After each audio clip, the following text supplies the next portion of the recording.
is Girls Stop Playin, a weekly show that empowers Black women to stop playing with their potential so they can live a life that they love. I'm Coriel, your favorite homegirl, and I'm on a mission to help Black women make the money and get the honey. You can have it all as long as you're willing to work. This is Girls Stop Playin. I am Coriel, here to encourage you to stop playing with your potential and start working for what you want in life and in love. You already know that I'm bringing you the information and the conversations to help you make the money and get the honey. You can have it all as long as you are willing to work. Now, today's conversation is going to be so full of gems that you might be listening to this over on the Wifed Up Now What podcast, because I just know, I already knew before they sat down in the studio that this was going to be such a powerful conversation. So I'm going ahead and making this an episode on Girls Stop Playin and Wifed Up Now What. And if you happen to be listening on one or the other, but you're not subscribed, make sure you hit that subscribe button. Without further ado, let me introduce you to today's guests. We have Shirley and Shannon Austin in the building. Yes. What up? What's up? Thank you. Thank y'all for being here. Oh, thank you for having us. It is my pleasure, because y'all are about to drop so many, I'm not even going to say gems, just so much wisdom for the people, but I really invited y'all here for selfish reasons because this is a coaching session. This is a coaching session. Hello. My husband should be sitting right here next to me. But I get so much value from having these conversations as a new wife. 3 years, is that still new? I'm You still new. like honeymoonish, right? You brand new. I'm brand new, but we've had some life-ish, which kind of sped up, I guess, the season that we're in our marriage. So we're going to talk about that today. But I get so much value from getting the wisdom from people who have been there, done that, and are still in the journey, and y'all still like each other. So that's sometimes. Let's get into it. Let's get into it, because when y'all first sat down here, I'm like, ooh, y'all are about to give us so much, because I think that y'all got it figured out, and y'all are like, no, we're still figuring it out. So we're about to get into that. But before we do, introduce yourself to the people. If they have not seen you before, who is Marriage Inc. and what is it all about? Defer to hubby. Oh, yeah, she always defers to me when it comes to describing who we are. But I am Shannon. You can't introduce Yes, I am Shirley. We were two halves of Marriage Inc. Yes. Marriage Inc. is really a platform that God gave us to help people try to figure it out, but use business concepts in this age of entrepreneurship. Use business concepts to be able to help figure it out. So this was deposited into us, and we just, as we are learning and helping couples navigate their process, we are learning as well and growing in a lot of ways. So Marriage Inc., what all do you offer? What do you provide? Is it counseling? Is it coaching? You work with couples, women, men? Tell us about it. We do coaching. Okay. And we work with couples, and I have my female clients. He has his male clients. Okay. Right. And the couples we do together. Okay. So that and we're authors as well. And you're authors as well. So that was kind of a trick question, because I had Jeremy Anderson on Wifed Up Now What, and he referenced his marriage coaches. And I could not let him move on past that without stopping him. Wait a minute. I've heard of business coaches. I've heard of life coaches. I've heard of marriage counselors, but I wasn't familiar with the concept of a marriage coach. Yes. And as somebody who probably need a marriage coach, that definitely caught my attention, because that's a resource that I didn't know about. So for people out there who are like me and are just ignorant to the concept of what a marriage coach is, what does coaching look like in terms of marriage coaching? Right. So counseling, you could go to counseling for the next 20 years, right? And you just sit and talk and share and come back the next week. With coaching, you have to be ready to do the work, and that's why we say, we hadn't arrived. We're not doing this work because we've arrived. We just know the tools now, and we use them much better than we ever did before, right? And so we just share with couples the tools. So that's coaching. You tell us where it is you want to be. We also assess where you are, and together we work. Okay, this is the goal. And then we say, okay, these are the challenges that you are facing. this is why you're facing these challenges. Now let's redirect. Let's get in alignment with your ultimate goal. And so we just share So those tools. if you think, sorry, baby, if you think of what a personal trainer is to your body, we are that to your marriage, right? So we look at, you know, because there's people that have been working out, and haven't been achieving the goals that they want to, you know, hitting the benchmarks that they want to hit. And so then they hire a trainer. And that trainer is designed to look at what you're doing, look at how you're doing it, and then guide you through a process to do it better. So you really shouldn't need a personal trainer The rest all of the your time, life. the rest of your life. You should get to a certain point, and once you're at that point, they should be able to let you fly on your own. So how long have you two been married? 26 years. 26 years. Coming How up on long did you 27. date before you got married? About 3 years.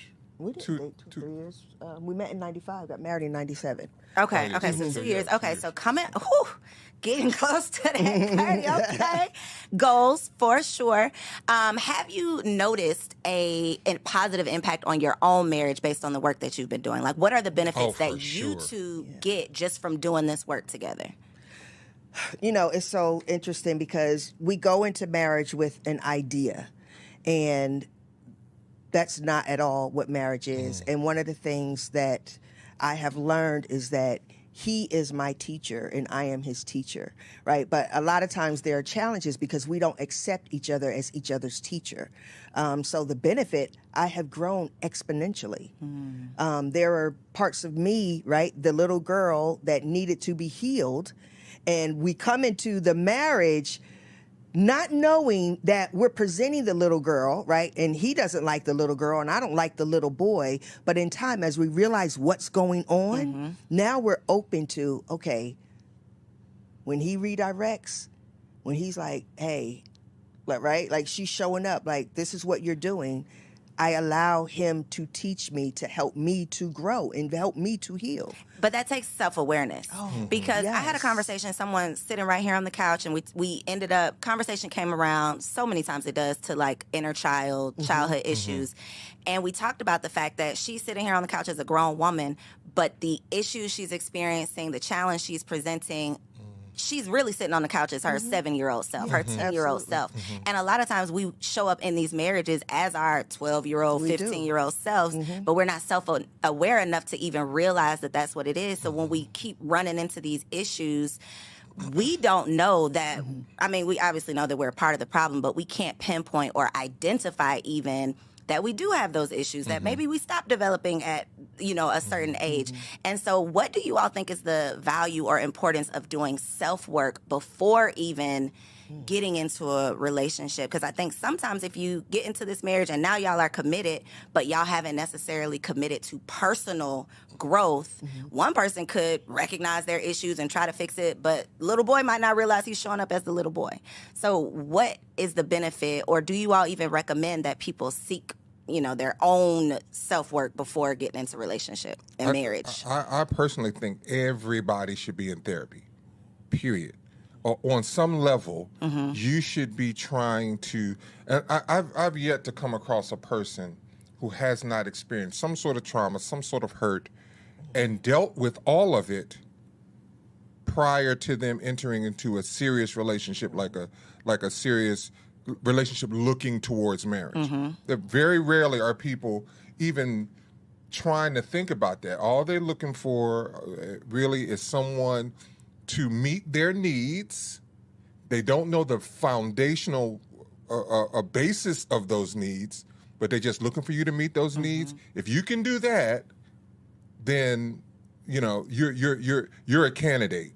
But we don't realize that those needs come from unhealed hurts, and so it's a bottomless pit. You can keep doing it right. You can keep showing up in a particular kind of way, but because the itch has not been dealt with, you ever, you know, somebody scratching your back and you're like, Not right there though. It's Yeah. right. It's like, and they're working, they're scratching, and they're just going to town on your back, but you're like, you're not getting to that spot. Let me move. Let me adjust. It's better for them to leave their hand where it is and you adjust and say, now scratch there. And then you can say, okay, increase the intensity, right?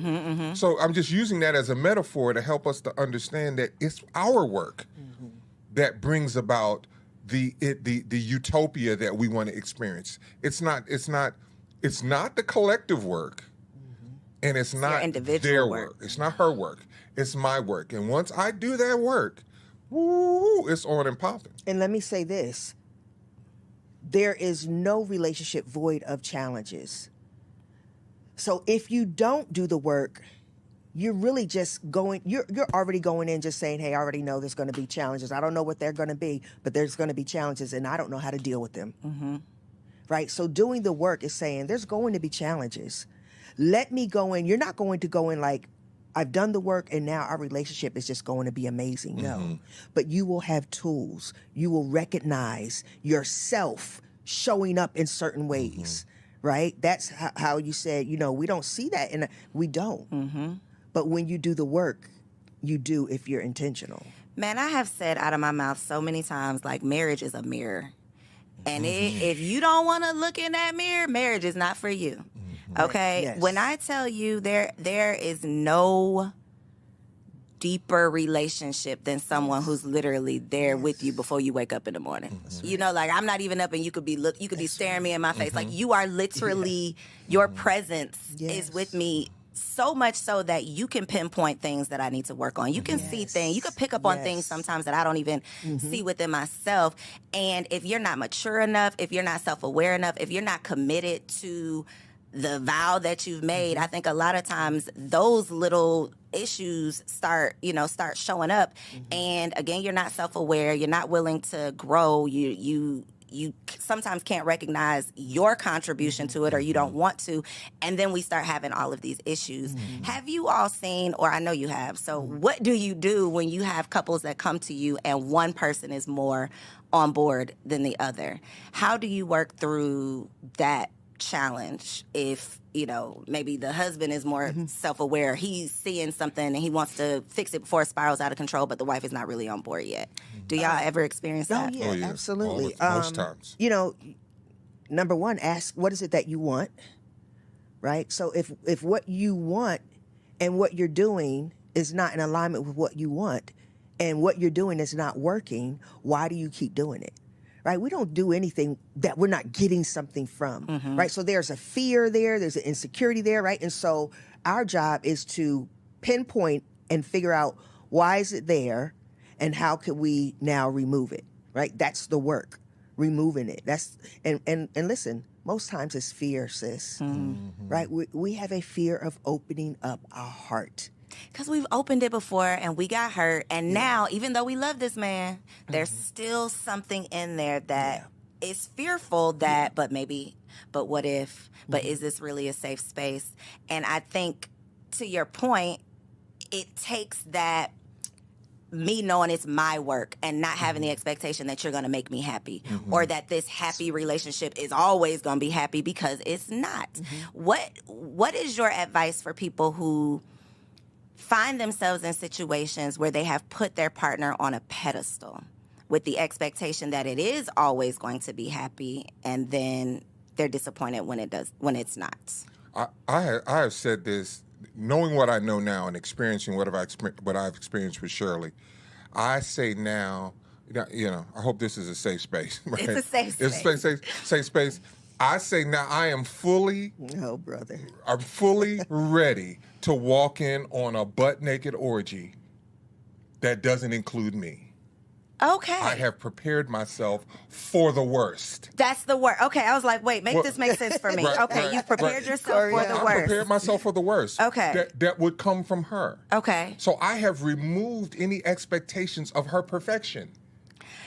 Right? Because that's what I can't move past the butt naked orgy. Right. What in your preparation? There wouldn't be a clothed orgy. Well, no, right? it would not be. Right. But when you say that, are you saying that you are at the point where you could work through anything that she presents to you? Yes. Okay. I wanted to make sure I was, okay. To include terminal health illnesses, to include midlife crises that shift. Like, I'm going through one right now. She's like, what is this guy? Happening? What's happening with him? I'm like, I don't know what I want. I don't know what I like. I'm asking all of these weird questions spiritually and things that I've been rock solid in. All this. She didn't expect for any of that to happen. That's currently her butt naked orgy she's walked in on. Mm-hmm. And who is this guy and what is he doing? Right? And so I have said to myself that she is a human. Mm-hmm. And humans, I don't put anything past a human being. I'm fully prepared for you to tell me whatever your reality is. It doesn't shock me. I don't, oh my goodness, I don't judge it. How would you not internalize that and make it a you? Because it's not about me. It has absolutely nothing to do with me. That is ideal. That's a mature, evolved response. The person who is out on the street watching this that walk in on a butt naked orgy, they're not going to say, this has nothing to do with me. You know how? So your advice for someone who is not evolved and mature to get to that point, what did you have to, okay, pause for the cause. Because this is a safe space. Mm-hmm.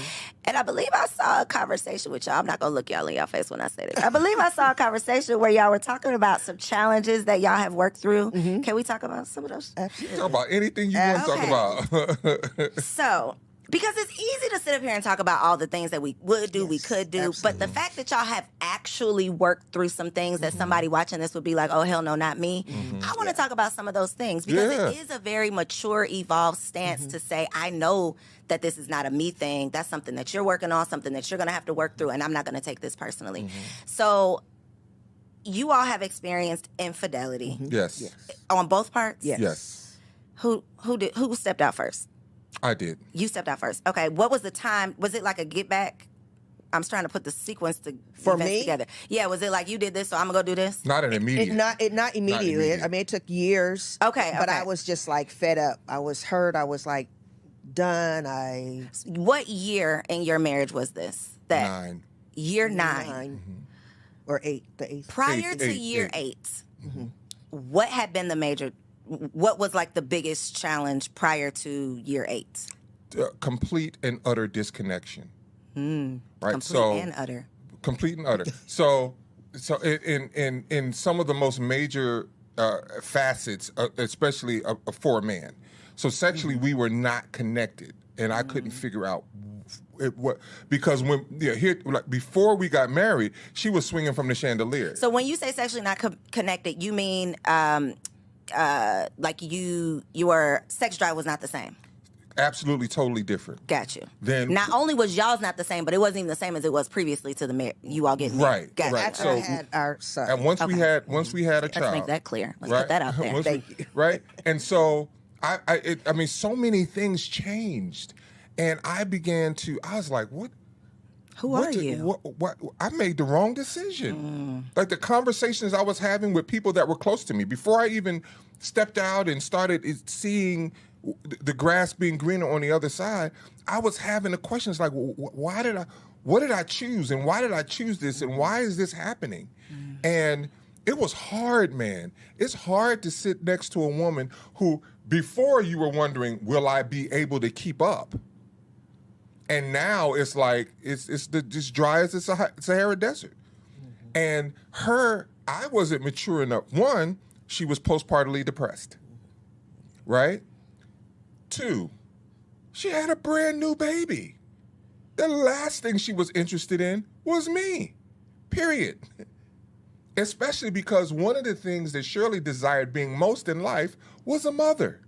As is with most women. Yeah. Mm-hmm. And here she has her prize, what would be considered her prized possession, because all she wanted was boys. Mm-hmm. She wanted, like, when we were talking, and she was like, oh, I just want 10, 12 boys. Children, and then I want them all to be boys, right? And so now here she has the start of that, which is the first boy, and I'm nothing. I'm literally nothing. So let me ask you this, Shirley, because this is a conversation that comes up so often of the misunderstanding of your take, everything is so different. That is the reality. Literally, everything is so different. But I don't think that there is any way for a man to really understand the difference, because we don't even understand the difference. So when you say, you know, who is this person? I'm sure you didn't even know who this person was. You had literally become a new woman. New everything is new once the baby's inside your belly, everything is new. Not even when it, you know, he's in the world. So you truly are a new person that you don't even know about. You damn sure don't have a chance to figure it out. No And she clue. can't even help you because she don't even know. And so I think that is one of the biggest challenges is when you have children. And we never talk about that. We never talk about the impact of children on a happy marriage, because it sounds like everything was smooth sailing before the baby. Would you say, Shirley, that you were infatuated with the baby? Like, did you feel that in the moment, like, I just care about my baby now and not my husband? Or was it more of a subconscious, I'm a mother now, I have a new responsibility, my priorities are a little different? Like, if you remember. No, it was that subconscious. season. It wasn't, no, I don't care about him at all. It was, we have this little human who we are now responsible for. He can't do anything on his own. So yes, my energy is naturally going to go 99.9% to him, as well as yours should. Right? That's what I was thinking, and I think that's accurate. Like, that is how it should be. Right? But the problem is, we don't ask questions. Right? There was no conversation like, babe, like, you know, how are you feeling? Like, having a baby, like, has anything changed with you? Like, what's going on? Or I noticed there's a right? That's why we say that one of the most powerful things you could do is ask questions. Ask questions. Ask questions.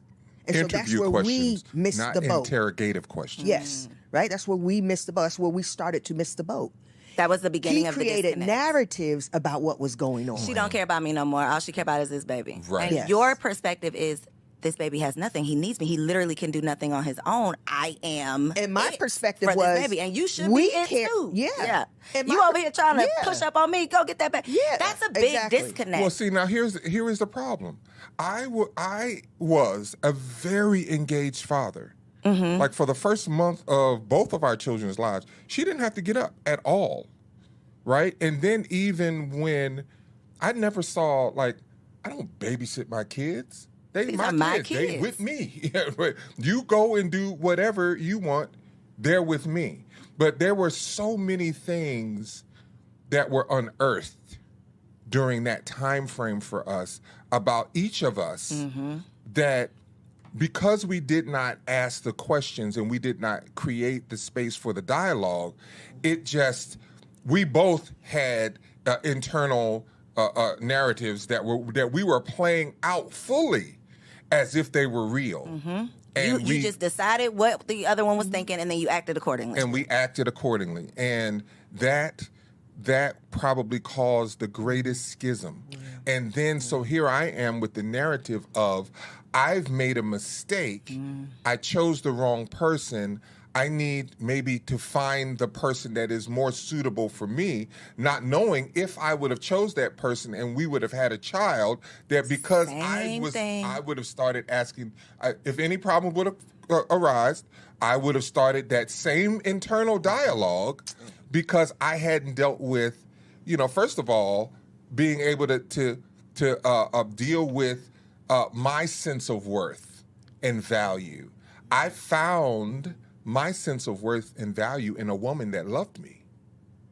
And when it appeared as if that love shifted or was not laser focused on me, now I'm questioning my value.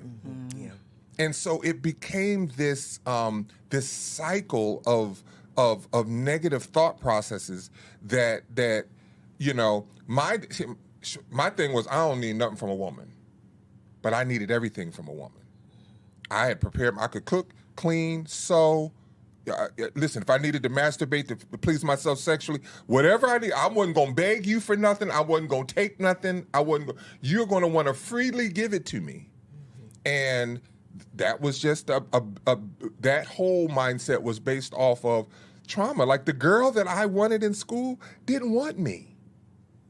And so if you see a sign of that, it's going to trigger that. Oh, my goodness. It's going to trigger that feeling of rejection. Yes. Yes. And I saw crazy signs. She was just standing with signs, but it wasn't that. Waving the flag. Listen, it wasn't imagine her waving stop signs, but I'm seeing yield signs. Right? So she's waving signs. All I saw was signs. I didn't identify I didn't know what the signs were. And so if I would have known that this was not a stop sign, it's just a yield, so just pause. And then when it's safe to move forward, move forward, then I wouldn't have been all in my head, stopping, shutting down the marriage, shutting down emotionally. I need to move on. I need to find someone else. And so, that I started it, and when I look back at whatever decision she made whatever decision she made on her own, but I definitely had something to do with it. So, in your mind, that we're not compatible, maybe I made the wrong choice. Did you ever consider leaving the marriage, or was your only consideration stepping out on the marriage? Like, I'm going to feel this need, but I still want my family. Or did you ever think, I'm just going to leave my family because this is not the right decision for me? During that time, when we were in the infancy of this thought process, this negative family killing thought process, it was, I wanted to leave. I wanted to leave, but then I had this baby. And so if I didn't have a child and this same types of feelings arose, I would have left immediately. It would have been no question in my mind. I was out. But because I had a child, it was like, well, I just can't leave. But what do I do?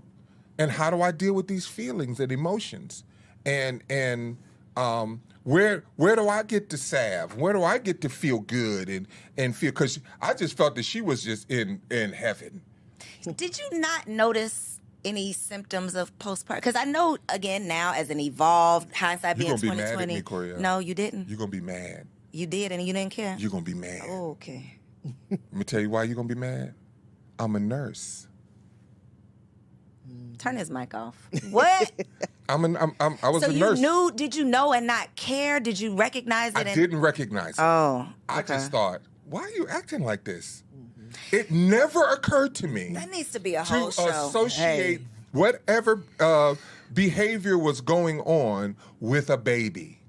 Never occurred to me. It's literally a psychological. It's like you have you've gone insane. It's like you have a different brain in your body. It's like a chemical imbalance or something. Yes. To where, again, my youngest is 1, and I'm still figuring, figuring it out. And that, me and my husband, we're we kind of old to be having these little babies, but we're in the season where a lot of our friends are becoming parents, right? And it's such a common story of y'all have a happy relationship, and then this beautiful blessing comes along and it shakes everything up because I'm a new person, you now are a new person, you have a new responsibility, I have an expectation of you, you have this sexual expectation of me still, and it's just a disconnect. So again, a whole nother show, but I feel like we need therapy needs to come along with having a child. We talk about premarital counseling, but pre-parenting counseling needs to be a thing too, and not just to be parents, but to be partners in parenting, because it can literally, what should be this big blessing can literally be a burden to your marriage. That was literally the beginning of the end almost, was having this baby. Well, let me say this. I know we have a lot more to talk about, but here is the common denominator or the antidote in those early stages that we understand now that we preach from the mountaintops. Empathy is everything. At the moment I saw her not wanting to bathe or not wanting to get up or not, it never occurred to me, hey, what's wrong? I'm seeing this. What did you think? What's wrong with you? I'm like, we were staying with my mother. We were staying with my mother. I'm like, nigga, you in here with my mom. You better be washing some dishes. Like, she letting us stay here for free. You should be actively engaged in what is going on in this house as a woman. They looking at me like, who is this girl that don't want to do nothing? But I know. But it was so much deeper than that. I was the same person that defended her. Like, before we got married, it was because they had little problems with, me, any woman that I would have brought to the family.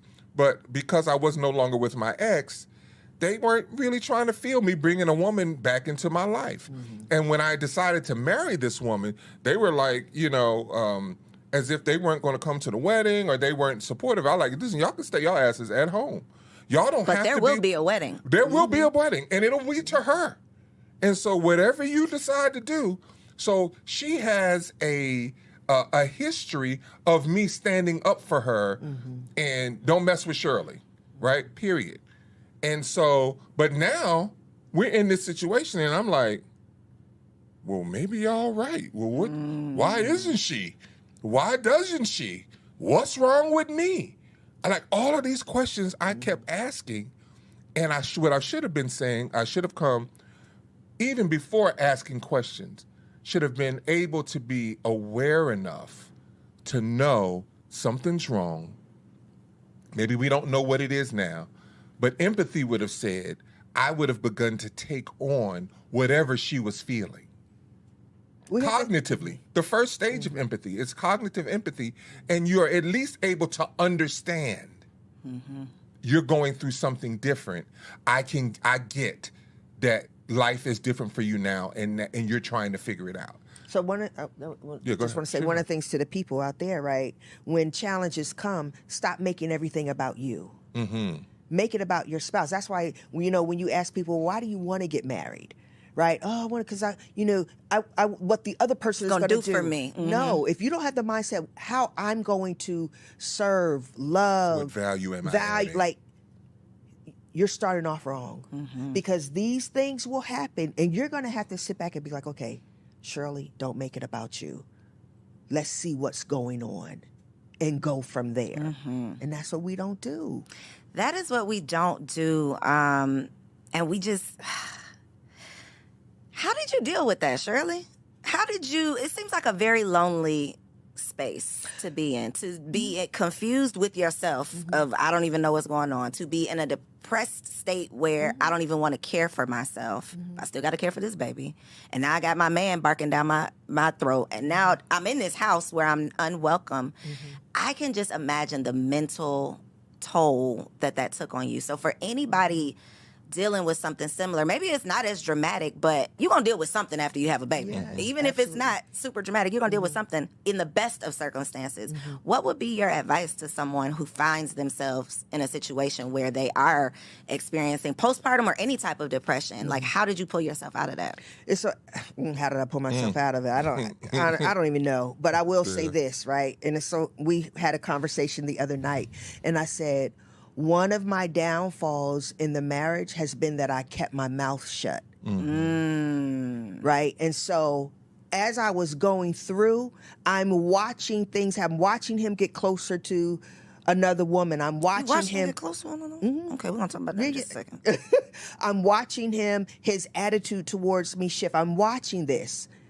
And I mean, honestly, at the time, I was I was depressed. I was going through postpartum depression, and I'm trying to just get through the day. Survive. You understand? He'd be like, how come when I left you was holding the baby and you still in this spot holding the baby when I come back home? I don't know, the baby needs, you know what I'm saying? So what I would say, man, you have to be able to be honest about what you're experiencing. Right, but then how do you relay that message to your spouse? Right? That makes all the difference in the world, because if you do it in a certain way, it's going to cause their walls to go up. Defensiveness is now a part of the equation, and nobody's being heard, and the problem's not being addressed. So how... Oh, I got so many questions. And Maybe this is going to be 3 hours. Right. This is the crazy part. I'm a nurse and I didn't see it. So and imagine I pride these myself clueless on men who having, can't read the room. I pride myself on having high assessment skills, walking in a room and being able to say which he does. Something is not. His discernment but I think is crazy. it's personal to you. But exactly. So you're not thinking objectively. It's like, That's no, right. you are my wife. That's You're the mother right. of my child. This is my expectation of what I think you should be That's doing. right. Not let me read the room and let me check in with the current state, the current situation. And I felt like wholeheartedly something was being done to you. You're doing this to me. You want me to look bad. You want my yeah. Ooh, I'm like, that's deep. If nothing else, why would you want me to suffer through? Why would you want me to feel lonely and disconnected and, these types of, forget the family right now, but why would you want me to feel like this? As if I just don't want to have sex. Yeah. Oh, That's it's how I so felt. deep. And that's why it's we so tell deep. couples now, stop thinking that when you see something in your spouse that it's because they're the enemy. They're not trying to be the enemy. They're usually fighting their own battles. Come on. But when you see something in your spouse, it is there. What you're seeing is, in fact, a thing. And you must understand that it's there for a reason. It's not. And it's not gonna go away. It doesn't just show up, and you right. And it doesn't just so disappear. I tell husbands, Right. well, she doesn't do this, and she's acting this way towards me, and she's acting. Well, I said, well, why do you think? Right? Yeah. Why do you think? Right? Or I might ask, what is it in you that's bringing this out?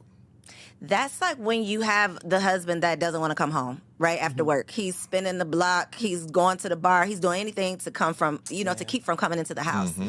As the wife, you can either internalize it. Well, call him up a million times. Why you ain't coming home? Beat him down when he walked through the door. Or you can be self-aware enough not to blame yourself, but to say, what is it about this home that he doesn't want to come back to? What is it about this environment? What is it about whatever? There's some reason. And if you are committed to this commitment, you at least care enough to explore the reason versus I'm going to attack you for it. There you go. But I think that's the natural thing to do. It's literally, well, this is your fault. I'm blaming you. You're doing this to me. It's not the. No, I don't want to. It could be the natural thing to do, but what I think of a more accurate definition would be, or description would be, it's the easiest thing to do. It's real hard to look in the mirror. It's real hard. Because then you have to do something. It's easy when I can just blame it on you and you got to make a change. But if I look in the mirror, now I have to do something about it.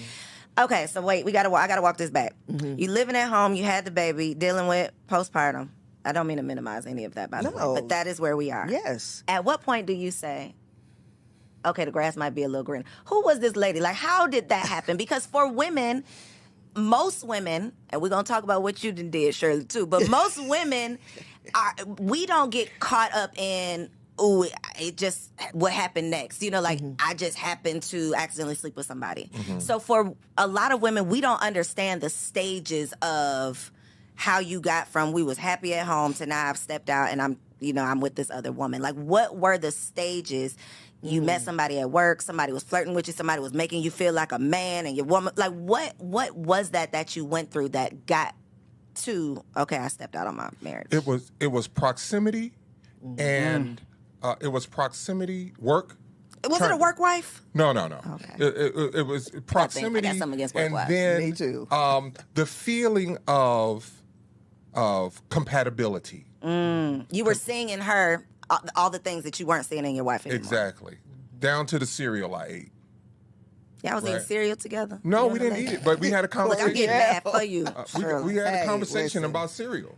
And Okay. There was, on a fundamental level, as much as I love Shirley, I didn't feel she understood me. Like she got me. Like in the back, I always felt like there was like this toleration. She was just putting up with you.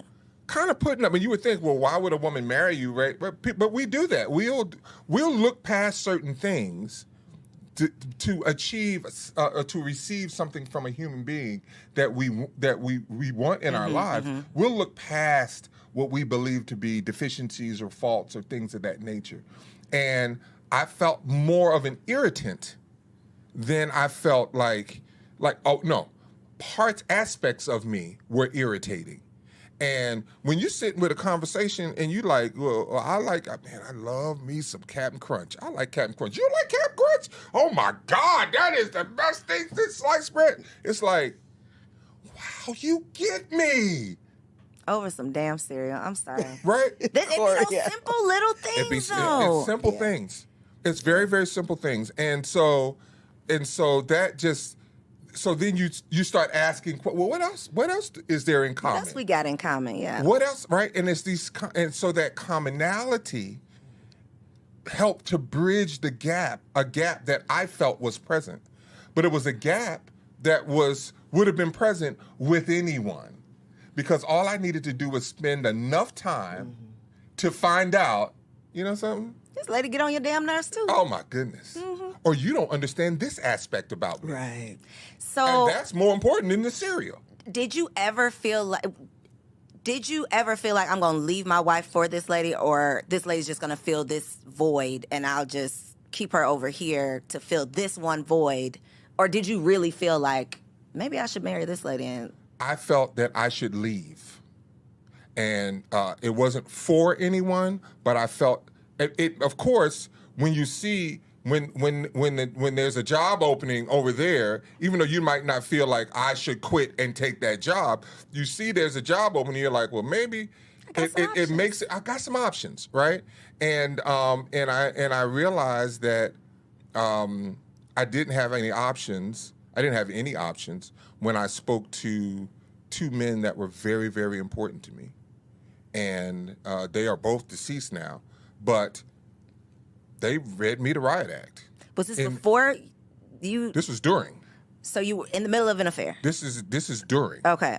And now, mind you, well, that's neither here nor there. This was in the mess, and so I'm having conversations with them, and I'm like, I'm just going to leave, and both of them were like, no, you're not. That's not what we do, and that's not how we do what we do. We're going to figure it out, and you're going to keep your family together. And I made a call, and I said, I can't ever see you again. So did you talk to them before the lady or just during? During, not before, because I didn't know what was going on, and in that moment, it was like, go where you celebrate it, not where you tolerate it. Whew. Shirley, Yes, you said you ma'am. saw this happening. Yeah. What does that look like? That means I noticed something. I saw a message in your phone. Like, what does the seeing it look like? So he's an audio engineer. And so I think she's an audio engineer as well. So they worked at the church together. Not down to the church. Oh, yeah, you're a fool. And so they would go to conferences together, and I just watch them get in the car, and I'm just like, wow, and go to her house. Did you have that feeling? Oh, yes. But did you suppress it because this is work? Like, this is work. I don't want to. Or did you suppress it because it's like, what was the suppression? I don't want to ruffle any feathers. I think it was fear, right? At the time, it was fear. I deeply loved Shannon. I didn't want to lose Shannon. I knew that his first marriage, he walked out, right? Like, he doesn't have a problem leaving. And so I was like, dang, like, you know. And so did I speak to it? Absolutely, I spoke to it. And of course, he minimized it, right? But you knew. but I knew. How long was this? She might have known before I knew, right? Because but then She saw the signs Right. before there was Yeah. even before it was, before it becomes a thing. It's a thing before it becomes a thing, right? And that's it. Remember the old phones? Before your phone would ring, like It would the old buzz a cell little phone, bit. you would hear something in the TV like, you would, like, so it was like knew that. it was coming. Something was coming, or you go out and you smell the air smells a particular way. It up north, before it snows, you can know it's going to snow tonight. Or it Right. smelled like rain out here. Right, or it smelled like rain, right? So, the knowing is, but in your mind, you're like, well, I know, but it ain't going to be a nor'easter, right? I don't know if you know what a nor'easter is, but it's a certain type of snowstorm that dumps a lot of moisture.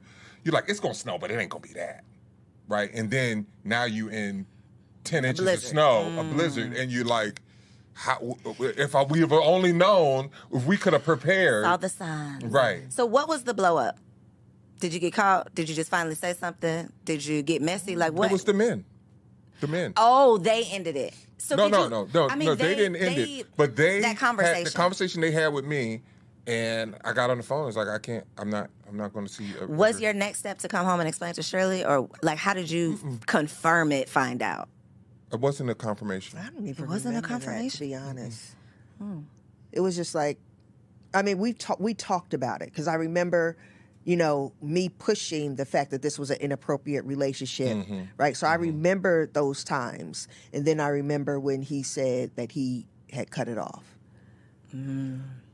Did you feel like relieved? I mean, was I happy he cut it off? Yes, but relief, no, because I'm like, just the fact that you did that just lets me know You could. how you handle challenges, how you deal with when you're not happy. So now the fear of it can possibly happen again has set in. Yes. How do you recover after that? Oh gosh. You have an affair. Now, why you had to do you like we ain't at that part of the story yet? He said Now, you have an Shannon, we affair. ain't there yet. You said it was some years. Yeah, a lot It of was a stuff few. It was a few years went that on went in between there. Yeah. So yeah. what were those few years like? How do you? I hate that I be saying this, but it's the truth, and I like to tell the truth. Okay, I have said me and my husband have had conversations. Obviously, we're married. We've had all of the conversations, and one of those conversations is like, "What would you do?" Like the infidelity conversation. Yeah. In my heart of hearts, and things are starting to change as I have more conversations. But I've always said, not that you have a hall pass, not that you have a green light, but do I think that I would call the divorce lawyer today if I found out that there was some infidelity? I just don't think that I would just pick up the phone and be like, my marriage is over. I don't think so. But what does it actually look like to be disrespected at that level and come back from it? Because it's like once you've gone so far, how can we come back from this? But y'all obviously have come back from it and you're thriving. So obviously it wasn't immediate. But how did you even get to the point of like, I can look you in your eyeballs, like my feelings, I don't hate you, I can sleep with you tonight? Like, how did you do that? In peace, right? And it took years. And a lot of stuff happened in between those years before we got to what you're talking about, right? And that was more affairs, right? And With an S? Oh, with an S. I'm sorry. Go ahead. Keep going. right? And I stepped out, and we got to the point where we said we're gonna piss or get off the pot. Like, just What are we doing hands here? down. What the hell are we doing? If we're gonna be here, let's be here and be happy. Let's love one another. Let's go in that direction. If not, And we're saying that without the tools. yeah, we didn't have the tools at this point in time. We didn't We're have just the saying, tools. what are we doing? And whatever we decide, let's go Let's 100. just do that. And somewhere in that entire journey, I did leave. I left. I was like, oh, this is... At what point? Was it after this Shirley was stepped after, out? After. This was after, sub-after, like super after, right? It was just like, you know something? And it was right on the heels of what I thought was inappropriate behavior. But there was no consummation, but there was still what I believed to be this kind of longing for something different. And I kept sensing it. And I was like, I've been down this road before. I know what this feels like. I'm out. And so, but I left, and I was out with somebody. I had a full plan. You was outside. Okay. Right? I had a full plan. I left. I was very intentional, very, very intentional. And then, let me tell you something about humans. This is what you can always count on. And this is what we were talking about at the top of the show. You can always count on humans humaning. We are going to be humans no matter what. And her humanity showed up. And one of the things I said was, why would I switch this mess for that mess? It's all mess because we're human. So why don't I stick with the mess I have and know and understand and work through that? And I called her and I was like, if you're willing, I'm willing. Can we decide to move? This was around the time that we were like, can we move forward together and figure this thing out? So when Shirley had her infidelity. How did you work through that? Because when Jeremy sat down, man of God, we talked about all the things, but when I asked him that question, Oh yeah. could Jeremy. you stick around if your wife stepped out on you? And I haven't had a man sit down yet and say, honestly, yes. So how were you able to do that? A part of it is how I'm wired, right? And so the kind of relationship I have with God, it made it possible for it to happen the way it happened. So immediately, I was confronted with me. Once it was confirmed on the day, in the moment, in the actual moment, as tears are streaming down my eyes, I'm getting this news or getting this confirmation, and it's like, and immediately God said to me, and I've talked about this publicly, God said to me, okay, so you're going to forgive her, and the reason why you're going to forgive her is because your shit stinks too. And if you want me to forgive you for your shit stinking, then you're going to forgive her. And immediately, she'll tell you, immediately, I was like, we're going to get through this. We're going to work through it. She didn't want to work through it. So she was ornery and, nigga, do what you want to do, and I don't care. You wanted to leave with the other person? Is that why you didn't want to work through it? Yeah, I just had enough of Shannon. I had enough of being hurt.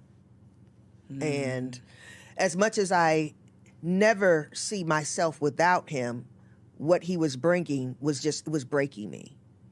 And, you know, when you're in an affair, the fantasy of, oh, this is so wonderful, right? Exponentially better than what I'm getting here. So what did that look like for you then? Because it sounded like you didn't really want to end it. Coriel, you walking into a job. I just want to let you know that. Here I am Right? with my I'm suitcase, gonna tell my you- briefcase. I'm gonna tell you how you walking into a job.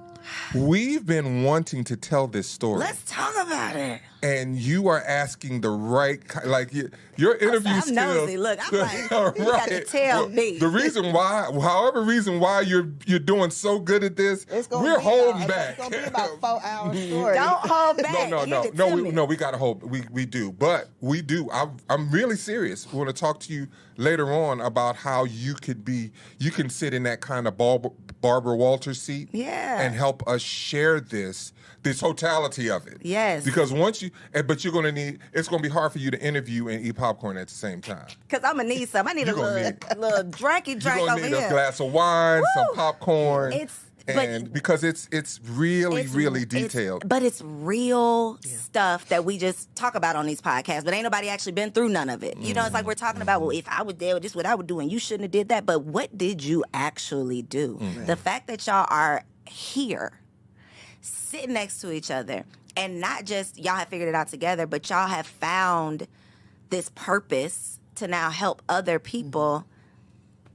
How could we not, we need to have this conversation. People who have actually been there and done that, and not people who are just talking about. Because again, I could sit here and say all the things that I would do and should do and could do, but when I go home and shit hits the fan, what am I actually going to show up, and what am I willing to stand on?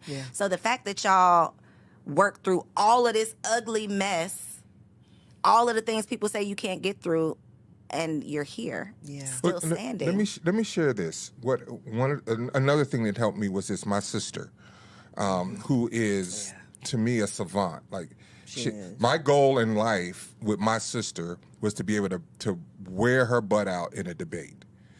She will wear you down and wear you out. Her intellect, the way she thinks, her analogies, what comes to so my goal was to be able to beat her in a debate, right?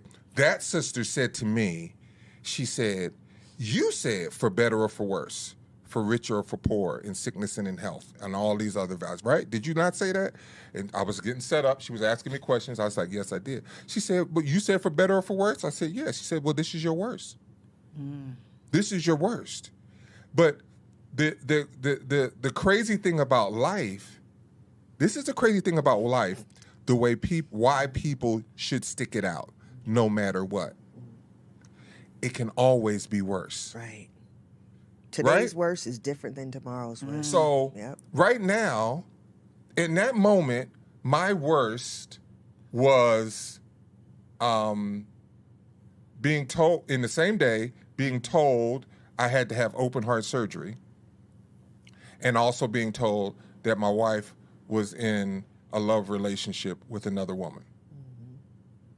Right? So those two things, right? Not the same day. In the same day, in the same span of time, like in the morning time, like right, kind of had that appointment around 9. Yep. We circled back in the conversation that we had started on my way to, right? So we circled back on that conversation about 11-ish, right? So in that span of time, my world was Crushed. right? But guess what? When I was in the hospital in 2016 by myself, and my family wasn't around me, and the doctor told me I had cancer in my lung, it was the leg day that I had done back in 2006 that prepared me for that kind of news. That kind of news would have just broken me, but it didn't, because I had already been broken. So we call the tough times in our sessions, we call them leg day. If most people do not, from a workout perspective, a workout analogy, most people hate doing legs. And if you do legs, you're not doing heavy legs. But we say if you want to be strong, you got to lift heavy shit. You got it, right? So when my sister tells me it's for, this is your worst, it put things in perspective. And then I realized, butt naked orgy, it can always be worse. I have 2 amazing, healthy sons. I have people in my life whose sons have had terminal illnesses. I don't know if I could have handled, if I would have gotten that worse instead of the worst that I got, would I have been able to handle that worse? You've been praying for the worst you had. Exactly. And so it is, I look at it as, it's all, the Bible tells us our trials come to make us stronger. But no one ever asked stronger for what? Why do I need to be stronger? Because there's tougher shit coming down the line. That's right. Just kill my little dreams. Just kill the dreams, because it is no happily ever after. There's happy, but the ever after, this fantasy that every day is going to be filled with rainbows and sunshines, it is just not that. And even the happiest of marriages go through hell. They Some go through kind of hell. Some kind of hell. There's Right? gonna It be might some not hell. be infidelity hell. It might, but there's going to be It's your hell. It's going to be your And- hell. And people need to understand, though, if you can embrace the fact that hell actually can help you to be happy, that's the disconnect between people. And they're like, well, how? Because if you go through it the right way, that creates intimacy and closeness and connection and safety. Okay, pause for the cause, because I got to ask another question, Shannon. When you found out that Shirley had cheated with a woman, you not being a woman yourself, how did you get over, do you actually want a woman? Because that's not me, and I can never be that. I mean, I know we got some tricky stuff going on these days with people all kinds of things. But in that moment, I know you said to yourself, well, that's a woman and I'm not. How did you manage that mentally? How do I manage it? Oh, mentally? do. Not a does, did, do. Okay. That is my reality. I walk in that reality. So it's not we at the such and such outside, outdoors having good times. I need to manage, it could be him or her. She a little close to that lady over. You still have I those? don't do that. No. That part is not. But it's still something that I have to manage and say, listen, she gonna be human, and she's gonna make her decisions. And now she just got more options. Double. She got Right. twice as many options. She Okay. got twice as, right? Wow. So before I used to think it was going to be the Tupac dude. Now it's someone else, right? It's two, right? And so that's just work that has to be done that I have to do anyway. Shirley, Yes, ma'am. how do you reconcile that? How do you Is there, or is it like a, I don't know, because you're like, this is a thing I'm still dealing with. Like, this is not a, I dealt with it. This is dealing. Let me further define dealing with it. I have back when I was young, the night before my prom, I got hit by a car. I had to have my MCL repaired, medial collateral ligament. It's like an ACL? It's the other side of the ACL, right? That still bothers me from time to time. Still got a little twinge. Still got a little, little hitch. I see what you're saying. Right? When the open heart surgery I had in 2006, right? So health is a big part of our process in this section of our marriage, right? So in 2018, I was diagnosed with congestive heart failure. One of the reasons why I was diagnosed with congestive heart failure is because I didn't do cardiac rehab after my open heart surgery.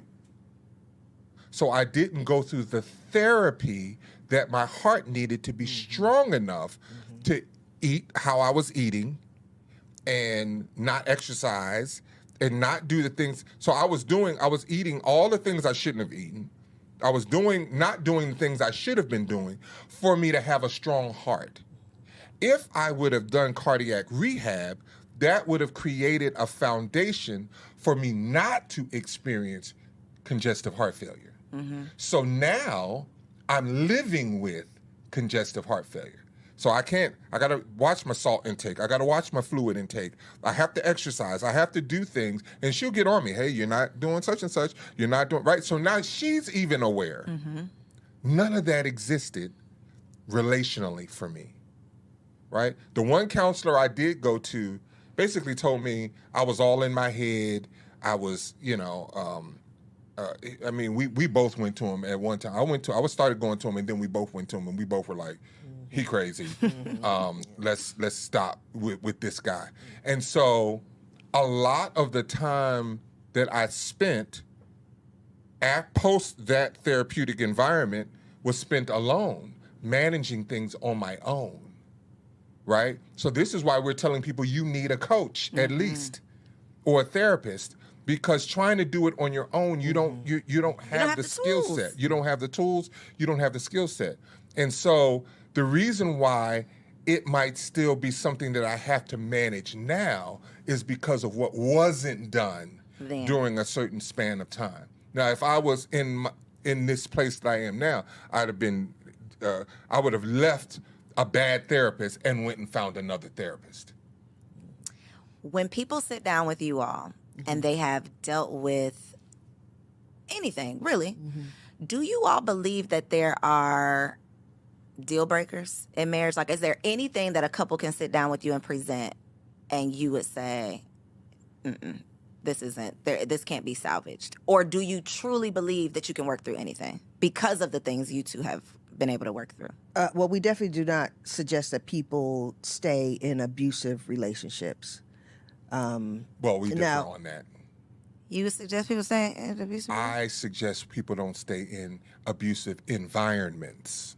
Okay. But not necessarily abusive. Like, so what that means? Remove yourself, put yourself in a safe environment. But that doesn't mean you divorce, in my opinion. So I agree with that until if the person's not willing to get help, then yes, you divorce. That's the caveat. And we're gonna be apart for a minute, right? Because that takes work. Exactly. Okay. So you gotta, of course, that being said, has to be in an environment with a plan. We're actively there's some therapy in place. Not doing there's what some I practices did, in place. right? Yeah. By not doing anything, just removing yourself from the environment and hoping for the best. No, it has to be, you have to walk lockstep with a plan for that. But most people feel like that's still just an opportunity for an out. And someone having anger issues or being an abuser is no different than someone being a cheater, than is no different than someone being a mismanager of money is no different than, right? Like all of these things are problems that will add a discord in a marriage. They're all the same. Now, are they all the same? yeah, They feel kind of different. right. They feel a little Imagine, right? You've been around a woman. I'm gonna just use women for an example, because men are women. But you've been around that kind of relationship where no hands have been put on anybody, but the words that come out of somebody's mouth, violent. you like, how? I don't know how you put up with that. How you deal with that, right? But one would say, okay, that's okay. No, it's not okay. That's not okay. And you need to remove yourself from the environment until that person gets the help they need, right? So we are so imperfect as human beings, but we get to pick and choose what problem we want to deal with and what problem is okay. But I have to keep going back to my spiritual center, which is Christianity. And the Bible says we have all sinned, all of us. And we all have fallen short. Now, I could pick it, how you've been to the church that's like looking down at the nose of the young lady who come in with the baby bump and she's not married. Oh, it's easy to fuss at her and to disfellowship her, excommunicate her, say she cannot come back to the church, but the young man that impregnated her can still come. Because hers is obvious and out in the open. We can't hide hers. Right. We can sweep his under the rug. They both participated in that. So when humans are humaning, I do have some lines, right? Pedophilia is a line for me. That's a personal line for me, right? Which might sound contradictory to what I'm saying, but that's just my line, and I'm human, and I'm sorry, that's my line. Please don't apologize for having the pedophilia line. Right. You don't have to make no apologies for that. Because some people don't, people will do that. But I think that, and I do think that any problem is surmountable if you want to do the work. If you have no desire to do the work, then no, they're not surmountable. Well, I've been known to say, I don't necessarily believe once a cheater, always a cheater. I'm going to look in the camera and say, I do believe once a beater, always a beater. Ladies, take this advice and do with it what you will. Okay, they got much more experience than me. Sit down with Marriage Inc. for some official advice. I just feel like if a lady sat down on your couch and was like, he knocked my head against the wall yesterday, you going to say, Shirley, I'm looking at you. You going to say, sis, I think he can work through it. Is he willing to get help? Personally, I've never said that. Okay. I have always said, you need to leave. Do what you need to do. That's what I say. Do what you need to do. Okay. I am not going to convince you to stay. I'm just not. Because if he was beating me, yeah. Okay. Thank you. Was that your personal deal breaker? Do you have personal deal breakers, or have you gotten to the space? I think you've already answered this question. But Shirley, do you feel like you have a deal breaker in your marriage today, in this season? For me, it's putting your hands on me. Okay. Yeah. If Shirley slapped you across your face, you cool with it? Well, no deal breakers. When she punched me in my jaw, I just... You stayed. Really? Well, you did. It was a good little right hook. It was during that little season, though, yes, wasn't it? It was. During that Does little season. it matter when it was? Yes, it actually does. Oh, so there's justification to me putting her hands on me. Is that what you're saying? You're not saying that. That does not sound politically correct. It sounds like they would probably try to cancel me for saying that. But the spirit just rose up in her, and it was the spirit rose up in you. It rose up. See, it rose up. I'm not justifying it. Well, then once a beater, always a beater. Did she ever slap you again? No, I've never. We just haven't been in the right circumstances. It just ain't came up yet. Oh, Jesus. Listen, if I put her back in that situation, it might come out. Now, she did shuffle at me a little bit. Kevin Hart was like... Get them feet, get the shuffle. She shuffled, I choked. It was a thing. Not you choked. Okay, last question. Today, when he gets on your damn nerves, Gosh, yes. when he does something that is just like, Listen. what do you do? What do you say to yourself? How do you talk yourself down off of, like, how, seriously, Yeah. all jokes aside, Yep. how do you work through, I want to kill this nigga? How do you work through that? I realize that he's going through whatever he's going through, and if I don't know about it, then I am not going to create a narrative about what's going on. There have been times where I'm like, well, maybe he's hungry. And so I'll be like, babe, can I get you something to eat? He'll be in his office getting on my last nerve, right? Might be some banter back and forth. And I'll just walk up to him and rub his nice, beautiful bald head and kiss it and hug on him, right? There's times where I'm like, honey, it doesn't have to be all of this. Like, let's just talk, let's communicate, right? So my thing is, Sometimes food just shows up. when I decided to change, that's where my peace came. It wasn't because Shannon changed, right? So my goal is to not match any negative energy. You're going to raise the vibration. I'm going to and hope he raise comes the to your vibration. level. Oh, Lord. And when I've raised the vibration, he comes to my level 99% of the time. Really, he comes to my level, right? And that's why I tell people, you can alter the environment through the state of your heart. How do you not do yourself a disservice, though? Always being the one that has to diffuse it. No, he diffuses too. No, not in your situation. Just if you are always the one that has to Oh. diffuse it, because how, in outside looking in, to me that would feel like you're sacrificing your feelings because you really are just trying to mend. You know, like you're trying to diffuse the situation, every situation, so your voice is not really getting heard. Your needs are not getting met because you just want to diffuse. You know what I'm saying? So this is the thing. I don't do that and not express myself. Okay. You understand? I'll be like, yo, you're talking reckless. I don't like the way you're talking right now. Like, let's just chill and we will talk about it. I have learned that me not having a voice has hurt me so much. And so now I refuse to not have a voice.